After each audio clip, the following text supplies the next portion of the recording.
Newspapers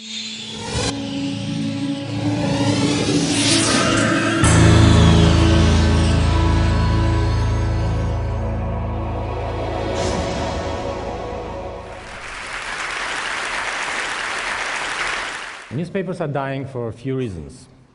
Readers don't want to pay for yesterday's news, and advertisers follow them.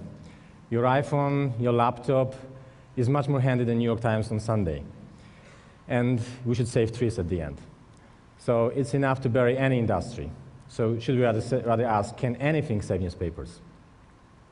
There are several scenarios for the future newspaper. Some people say it should be free, should be tabloid or even smaller A4, should be local, run by communities, or niche for some smaller groups like business, but then it's not free, it's very expensive. Should be opinion-driven, less news, more views, and we rather read it during breakfast, because later we listen to radio in a car, check your mail at work, and in the evening you watch TV.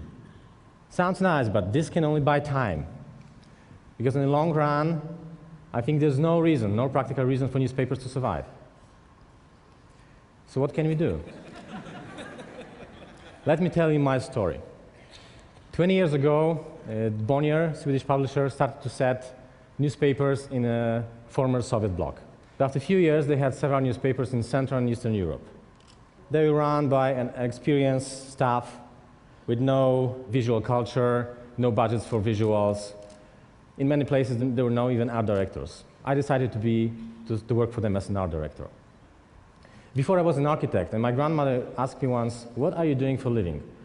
I said, "I'm designing newspapers." "What? There's nothing to design there. It's just boring letters." And she was right. I was very frustrated. Until one day, I came to London and I've seen performance by Cirque du Soleil. And I had a revelation. I thought, these guys took some creepy, run-down entertainment and put it to the highest possible level of performance art. I thought, oh my God, maybe I can do the same with these boring newspapers. And I did. We started to redesign them one by one. The front page became our signature. It was my personal, intimate channel to talk to the readers. I'm not going to tell you stories about teamwork or cooperation. My approach was very egotistic. I wanted my artistic statement, my interpretation of reality. I wanted to make posters, not newspapers, not even magazines, posters. We were experimenting with type, with illustration, with photos, and we had fun. And soon it started to bring results. In Poland, our pages were named covers of the year 3 times in a row. Other examples you can see here are from Latvia, Lithuania, Estonia, the Central European countries. But it's not only about the front page. The secret is that we were treating the whole newspaper as one piece, as one composition, like music. And music has a rhythm, has ups and downs. And the designer is responsible for this experience.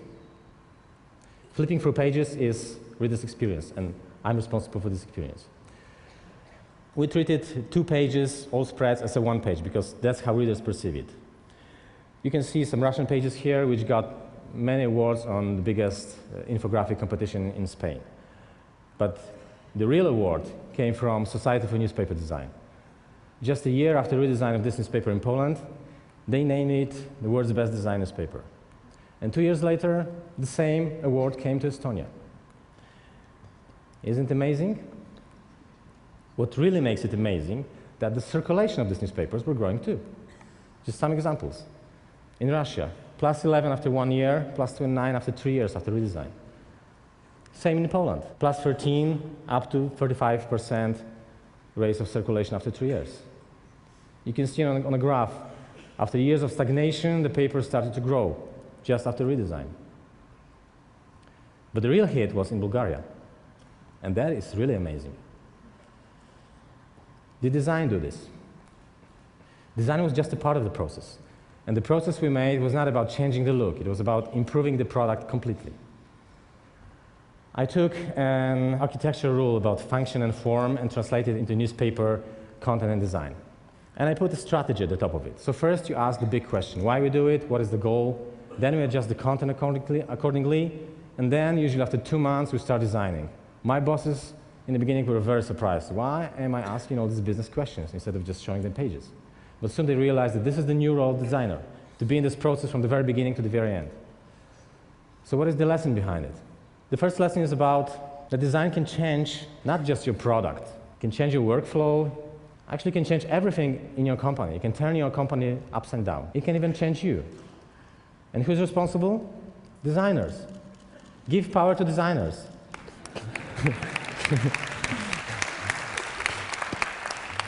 But the second is even more important. You can live in a small, poor country, like me. You can work for a small company, in a boring branch. You can have no budgets, no people, but still you can put your work to the highest possible level. And everybody can do it. You just need inspiration, vision, and determination. And you need to remember that to be good is not enough. Thank you.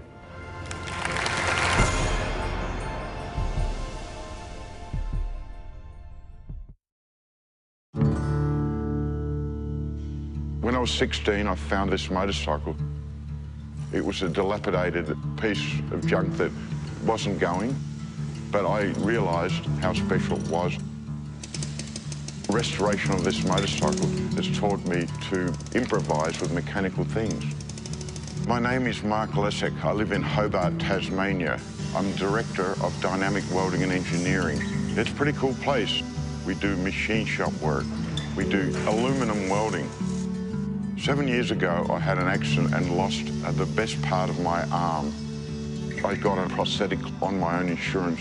It didn't work. It was very unreliable. It wasn't fixed to my body and flopped about. It simply wasn't up to the job. I thought, if you can fix your own motorcycle, why can't you fix a prosthetic? So I did a search to find out as much information as possible and came across the Cairns artificial arm. This is an antique arm from the early 1900s, and in its time it was so mechanically advanced. With patent search on Google, I was able to find every single Cairns patent online. So I set about trying to reverse engineer it. The arm itself has many good features. It's body-powered, which means it won't break down. You can use it for heavy-duty work, and you can also repair it yourself. And hold a beer. And hold a beer, exactly. Some of the new things I hope to add to this arm is an extra finger joint, and it will be gear-driven. Will also be lighter with space-age materials such as magnesium and carbon fibre. That is so cool. Well, if you think how many people have lost limbs but can't afford the new electronic limbs, I mean, it is rewarding knowing that one day people will be able to wear something that Mark and I are working on. My hope for this artificial arm is to wear it and share it so amputees can live a normal life again. It doesn't matter if it's a bike or an arm or your life. If you can take it apart, if you can understand it, you can make it better.